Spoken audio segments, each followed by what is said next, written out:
नमस्कार मंडळी. अवधूत चिंतन श्री गुरुदेव दत्त श्री स्वामी समर्थ महाराज की जय. शनिवारी आहे आषाढी एकादशीस, त्याला आपण देवशयनी एकादशी असंही म्हणत असतो.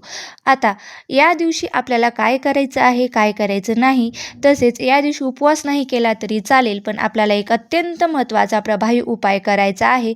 हा उपाय कसा करायचा आहे, उपाय करण्यासाठी कोणत्या वस्तू लागणार आहेत आणि एक नारळाचा अत्यंत प्रभावी उपाय कसा करायचा, यामुळे आपल्या घरातील सर्व अडचणी, दुःख, दारिद्र्य, नैराश्य सगळं दूर होतं आणि आपल्या घरामध्ये लक्ष्मीच्या कृपेने भरभराट होत असते. आपल्या घराची, मुलाची, पतीची प्रगती होत असते.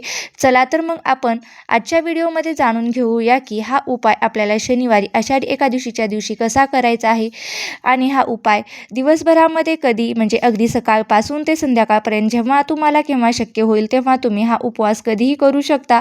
अत्यंत प्रभावी असा हा नारळाचा उपाय आहे. हा उपाय तुम्हाला संपूर्ण दिवसभरामध्ये तुम्ही आषाढी एकादशी दिवशी करू शकता, कारण आषाढी एकादशीचे शुभ फळ प्राप्त करून देईल. कारण नारळाला आपण श्रीफळ म्हणून ओळखतो. नारळ हे सुख, समृद्धी आणि ऐश्वर्याचे प्रतीक मानलं जातं. तसेच नारळाला आपण भगवान विष्णू आणि माता लक्ष्मी यांचं सुद्धा रूप मानत असतो. हा उपाय करायचा आहे. हा उपाय पौराणिक कथेनुसार आहे असं म्हटलं गेलेलं आहे. जेव्हा आपण भगवान विष्णूंची पृथ्वीवरती अवतरले होते तेव्हा त्यांनी आपल्यासोबत लक्ष्मी आणि नारळाचे झाड तसेच कामधेनू या 3 गोष्टी आणल्या होत्या. या 3 गोष्टी माणसासाठी वरदान असून नारळाच्या झाडाला आपण कल्पवृक्ष म्हणत असतो. आणि आषाढी एकादशीच्या दिवशी देवी लक्ष्मी सोबतच गायीची देखील पूजा केली जाते सोबतच आषाढी एकादशीच्या दिवशी नारळ सुद्धा खूप मोठं धार्मिक महत्त्व आहे. जर आपण या दिवशी हा उपाय केला तर आपल्या घरात केवळ विठ्ठलाच्याच कृपेने घरातील आर्थिक चणचण दूर होते, तसेच सकारात्मक ऊर्जा निर्माण होते. तसेच हा उपाय आपण या दिवशी घरात केल्याने आपल्या कुटुंबातील दुःख, संकट, अडचणी दूर होऊन आपल्या कुटुंबाची भरभराट होईल. तसेच आपल्या कुटुंबाचे दुःख, अडचण आहे त्यातून सुद्धा आपल्याला मार्ग मिळेल. घरातील सर्व पैशांच्या आर्थिक समस्या देखील दूर होतील. जर तुमच्यावर एखादं कर्ज असेल, घराचं कर्ज असेल, गाडीचं कर्ज असेल, जमिनीचं कर्ज असेल, त्या कर्जातून देखील आपल्याला या उपायाने मुक्तताही मिळत असते. हा जो उपाय आहे तुम्ही तुमच्यासोबत शेअर करणार आहे. हा उपाय आपण वर्षातून फक्त एकदाच करू शकतो, तो म्हणजे आषाढी एकादशीच्या दिवशी. आता हा उपाय करण्यासाठी तुम्हाला आषाढी एकादशीच्या दिवशी सकाळी लवकर उठायचं आहे. सकाळी स्नान वगैरे करायचं आहे. देवघरातील देवाची पूजा वगैरे करून घ्यायची आहे. पूजा वगैरे उरकून घ्यायची आहे. विधिवत पूजा अर्चा करून घ्यायची आहेत. भगवान विष्णूंची मूर्ती असेल तर अभिषेक करून घ्यायचा आहे. विठ्ठल रुक्मिणीची मूर्ती असेल तर त्यांच्यावरती सुद्धा अभिषेक करून घ्यायचा आहे. स्वच्छ पुसून त्यांना पिवळ्या रंगाची फुलं किंवा पिवळ्या रंगाची मिठाई हे तसेच तुळशीपत्र अर्पण करायचं आहे. धूप, दीप, अगरबत्ती लावून आपल्या घरातील वातावरण एकदम प्रसन्न करून घ्यायचं आहे. यानंतर मात्र आपल्याला हा प्रभावी उपाय करायचा आहे. सांगितल्याप्रमाणे सकाळी, दुपारी किंवा संध्याकाळी तुमच्या कोणत्याही वेळेनुसार तुम्ही हा उपाय करू शकता. हा उपाय करण्यासाठी तुम्हाला काय करायचं आहे, एक पाट घ्यायचा आहे. त्यावर सर्वप्रथम पिवळ्या रंगाचं वस्त्र तुम्हाला ठेवायचं आहे आणि तिथे पाटावर सर्वप्रथम एक दिवा तुम्हाला प्रज्वलित करून घ्यायचा आहे. तुपाचा दिवा लावणं शक्य झालं नसेल तर तुम्ही तेलाचाही दिवा लावू शकता. तूप नसेल तर तेलाचाही लावला तरीही काही हरकत नाही. यानंतर माता लक्ष्मीचा आणि विष्णूंचा एकत्रित जर फोटो असेल तर तो फोटो तुम्हाला घ्यायचा आहे. मूर्ती असेल तर मूर्ती घ्यायची आहे. जे काही तुमच्याकडे असेल ते घ्यायचं आहे आणि त्यांना पाठावरती ठेवायचं आहे. आता किंवा बाळकृष्णाची मूर्ती तुमच्या देवघरामध्ये असते, ती सुद्धा मूर्ती तुम्ही घेऊन ती पाठावरती ठेवू शकता. आता बाळकृष्ण आणि विठ्ठल हे भगवान विष्णूंचेच आहे, एक अवतार आहे, जे तर वेगवेगळे आहेत. यानंतर मूर्तीला हळद, कुंकू, अक्षदा, फुलं अर्पण करायचे आहे. धूप, दीप, अगरबत्ती वाळून घ्यायचे आहे. आणि यानंतर तुम्हाला एक नारळ घ्यायचा आहे, ज्यामध्ये पाणी असेल असा नारळ तुम्हाला घ्यायचा आहे. आणि यानंतर कुंकवाचा गंध करून त्या नारळावरती तुम्हाला एक स्वास्तिक काढून घ्यायची आहे. आणि स्वास्तिकमध्ये 4 बिंदू आणि कड्याच्या 2 लाईन सुद्धा घ्यायच्या आहेत.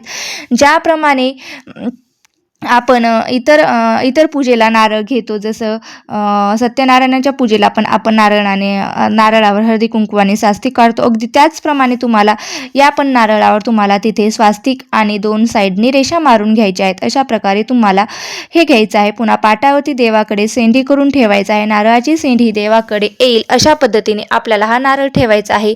आणि त्या नारळासोबतच तुम्हाला 5 बदाम जे असतात ना, ते सुद्धा ठेवायचे आहेत.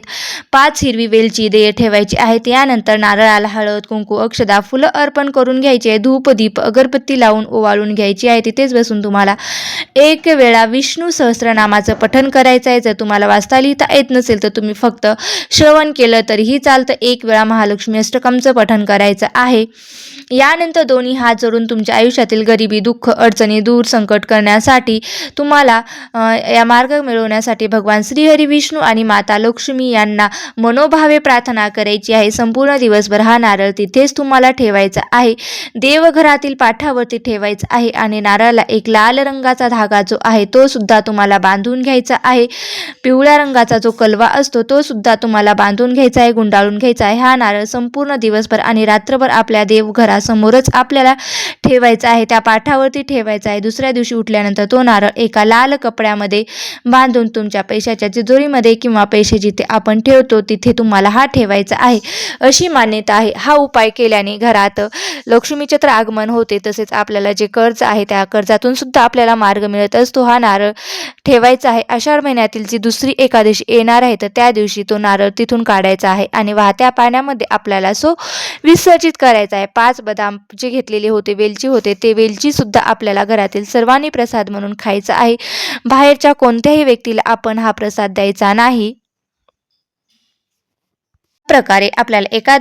अशा प्रकारे आपल्याला एकादशीच्या दिवशी आपल्या घरातील असणारे दोष, अडचणी, दुःख दूर होण्यासाठी आपल्याला हा उपाय करायचा आहे. त्यामुळे काय होतं तर संपूर्णपणे आपल्या घरातील दुःख, अडचणी नष्ट होऊन लक्ष्मीच्या कृपेने आपल्या घरावर भरभराट होते. तसेच या दिवशी नारळाचा हा उपाय केल्यामुळे जो आपल्याला दृष्ट, बाधा निवारण करण्यासाठी सुद्धा हा उपाय केला जातो. नजरबाधा दूर करण्यासाठी सुद्धा हा उपाय केला जातो. हा उपाय अत्यंत प्रभावी ठरतो. जर घरात नकारात्मक ऊर्जा किंवा कोणाची वाईट नजर असेल, दृष्ट लागलेली असेल तर, किंवा तुमच्या घरातील एखाद्या व्यक्तीला बाहेरची नजरबाधा झालेली असेल, काही जादूटोणा झालेला असेल, अशा वेळी तुमच्या घरातील व्यक्तीला कोणत्याही कामामध्ये यश मिळत नसेल, कोणतीही गोष्ट त्या व्यक्तीच्या मनासारखी घडत नसेल, तुमच्या मनासारखी घडत नसेल, सतत तुम्हाला अपयशाचा सामना करावा लागत असेल, विनाकारण तुमची चिडचिड होत असेल, तर या दिवशी काय करायचं आहे, एक ओला नारळ घ्यायचा आहे आणि तो नारळ स्वतःवरून आपल्याला 7 वेळा ओवाळून घ्यायचा आहे आणि घराच्या बाहेर मंदिरात किंवा जिथे 4 रस्ते फुटतात तिथे जाऊन तुम्हाला हा नारळ टाकायचा आहे किंवा फोडायचा आहे. यामुळे घरातील सर्व नकारात्मक जी ऊर्जा आहे तिथेच नकारात्मक सुद्धा दूर होते आणि हा उपाय देखील तुम्ही करू शकता. त्याचबरोबर जर तुमच्या घराजवळ विठ्ठलाचं मंदिर असेल ना, तर तिथे जाऊन तुम्हाला नारळ सुद्धा आवर्जून अर्पण करायचा आहे. 1 नारळ किंवा 2 केळी तुम्हाला विठ्ठलाच्या चरणी अर्पण करायची आहे, कारण नारळ जो आहे तो भगवान श्रीहरी विष्णू यांना अत्यंत प्रिय आहे आणि केळी आहे जी वृक्षामध्ये साक्षात भगवान विष्णूंचा वास असतो. या दिवशी आपण विठ्ठलाच्या चरणी या 2 वस्तू अर्पण केल्या तर त्यांचा कृपा आशीर्वाद आपल्याला प्राप्त होतो आणि त्यांच्या कृपेने आपल्या मनातील ज्या काही सर्व इच्छा, अपेक्षा, मनोकामना आहेत त्या देखील पूर्ण होत असतात. हे तिन्ही उपाय अत्यंत प्रभावी, सात्विक आहेत. हे उपाय सुद्धा तुम्ही नक्की केल्याने तुमच्या आयुष्यातील सर्व समस्या नाहीशा होतील आणि प्रगतीचे मार्ग खुले होतील. ही अत्यंत महत्त्वाची माहिती मला तुमच्यासोबत शेअर करायची होती. तुम्हाला जर हा व्हिडिओ आवडला असेल तर नक्की चॅनलवरती नवीन असाल तर चॅनलला सबस्क्राईब करून घ्या आणि व्हिडिओला एक नक्की लाईक करा आणि काही तुमचे प्रश्न असतील तर नक्की मला कमेंट बॉक्समध्ये विचारा. तुम्हाला जर ही माहिती आवडली असेल तर नक्की लाईक करा, शेअर करा आणि चॅनलवरती नवीन असाल तर सबस्क्राईब करायला विसरू नका. धन्यवाद. श्री स्वामी समर्थ. जय जय स्वामी समर्थ. जय जय रामकृष्ण हरी. जय जय रामकृष्ण हरी.